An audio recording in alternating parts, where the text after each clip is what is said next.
আগামীকাল শুক্রবার থেকে চালু হচ্ছে মেট্রো রেলের কাজীপাড়া স্টেশন। কোটা আন্দোলনের সময় ক্ষতিগ্রস্ত এ স্টেশন মেরামত করতে প্রাথমিকভাবে খরচ হয়েছে মাত্র 20,50,000 টাকা।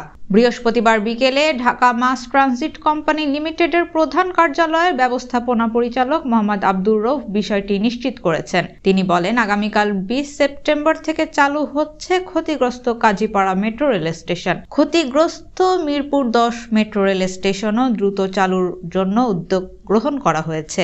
প্রয়োজনীয় কার্যক্রম প্রক্রিয়াধীন আছে। 18 সেপ্টেম্বর আগারগাঁও থেকে মতিঝিল পর্যন্ত মেট্রো রেল বন্ধ থাকার কারণ হিসেবে মোহাম্মদ আব্দুর রউফ বলেন, কারিগরি ত্রুটির কারণ অনুসন্ধান এবং ভবিষ্যতে এমন ঘটনা প্রতিরোধকল্পে প্রয়োজনীয় ব্যবস্থা গ্রহণের জন্য 7 সদস্য বিশিষ্ট কারিগরি কমিটি গঠন করা হয়েছে জানিয়ে ডিএমটিসিএল ব্যবস্থাপনা পরিচালক বলেন, কমিটি প্রয়োজনীয় সুপারিশ সহ 5 কার্য দিবসের মধ্যে রিপোর্ট দাখিল করবে।